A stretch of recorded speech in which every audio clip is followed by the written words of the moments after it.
Hey, what's up everyone? This is Matt. I readjust. Light isn't what I thought, but hey, how you doing? It is Friday morning and I'm here in Oceanside, California, just outside of San Diego, about an hour. Let me show you where I am real quick before we kind of really get started. It's out here, right on the ocean. It's the Pacific. Beautiful day. Getting ready to head out. We've had a great week here at ConvertKit, doing twice a year we get together.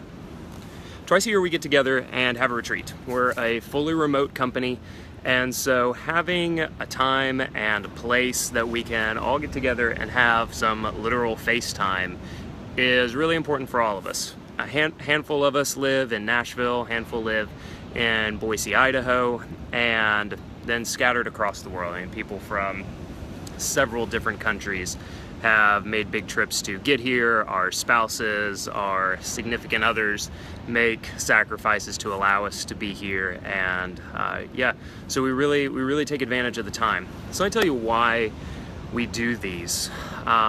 Besides just having the FaceTime together, there are some things that even for a remote company, even everything with video, and we use Slack and Basecamp to get our work done and communicate with each other, Zoom calls, there's still something special about being face-to-face in person with someone, and that's what we get to take advantage of.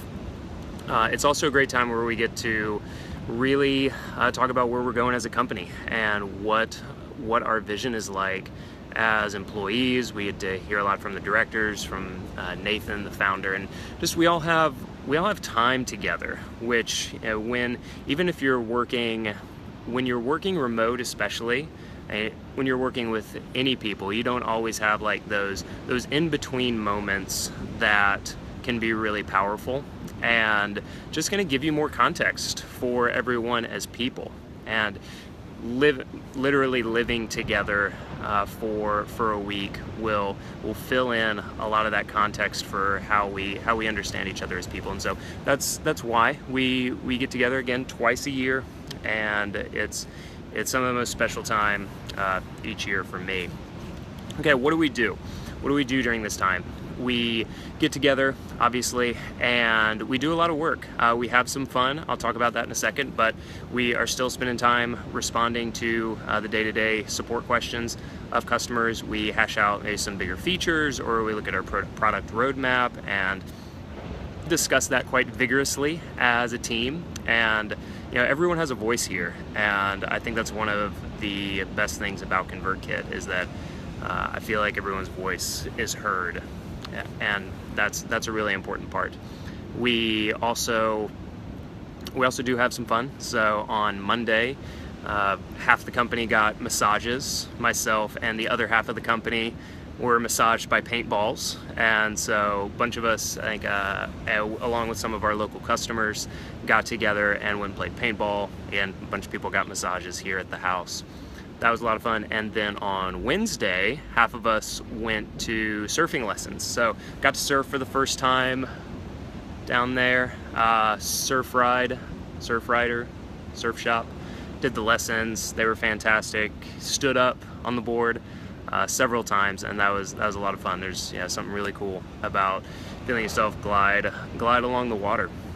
And so we do have some fun. A bunch of people went to an escape room, went on a hike, and we all went to dinner last night at the name of a restaurant that I can't pronounce over in Del Mar. So we just got on the 5 and went south, and then got on the 101 and headed to this restaurant, and it was great. So you have to let me know how I did with that. This is, again, we do these all over the place. This one is in Oceanside, California, and last one was in, hey Alexis, last one was in Boise, just outside of Boise in McCall, and that was a lot of fun also because we're at the beach, we've been at the mountains, we'll probably go back to the mountains next, and so we get to, and the biggest thing is just being together. It's beautiful and wonderful to be in such a pretty place that's very, I draw a lot of energy and inspiration from the landscape around me, so that always helps. But really the biggest thing is being together, and there's just no substitute for that. One of the things that has come up a few times that some of us has said is that we're committed to being a remote company, and everyone loves that flexibility, but this is the kind of company that you would move somewhere for. That's how I feel. And so it is kind of funny that, you know, we just all love spending time together. One other thing that I want to bring up in terms of a big takeaway that I have is that we talked a lot about team communication on this retreat, and it's really important. It's important whatever kind of relationship you're in. If you're in a working relationship with someone, you're in a romantic or family or just friendship with someone, the way that you communicate with them is incredibly important and powerful. And we talked about that a lot. It's something that you have to be really mindful of as a remote company, but no matter what kind of relationship you're in, it's important. Like I came away thinking of ways that I could communicate with my wife better, that I could communicate with my siblings, my parents better. The two biggest things on that, when you're giving feedback to someone, so let's say you have the courage, you have the trust, you have the vulnerability with someone, that you go to them when there is a conflict. And I think we all have to be more comfortable with conflict, okay? Because when you know that the person that you're in conflict with, when you know there's that, you know, baseline of trust there, then you can go into conflict because you know it's not going to change anything, all right? And it'll probably help strengthen that trust and resolve and vulnerability that you have with each other. And when you go into that, instead of saying like, well, when you said this, it's an attacking point of view, all right? And it puts the other person on the defensive. They're like, whoa, I did not mean that. I can think of several times that, you know, I've done that, I've said that. Instead of that, go to it and say, I heard this, it made me feel this way. And a lot of times a person will be like, oh, you know, that wasn't my intention at all. I'm sorry. That's 99% of the time, that's how those conversations go. And even if, like, you know, there's still like, well, it did make me feel that way, or that's what I heard.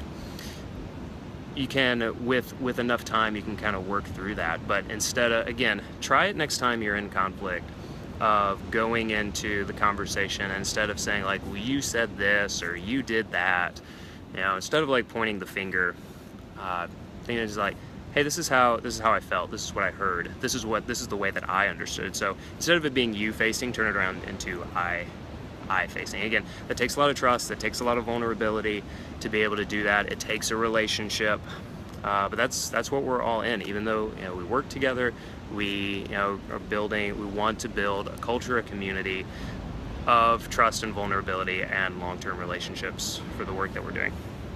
Okay, we got to finish cleaning up. We got to get out of here and get to the airport. Long day of flights ahead. Shout out to Danny Stewart, flying buddy for today, and can't wait to get home, see my wife, little guy, little son, my dog. It's gonna be a good day. So safe travels to everyone. Hope you're all having a great day, great weekend, and I'll see you tomorrow. Take care.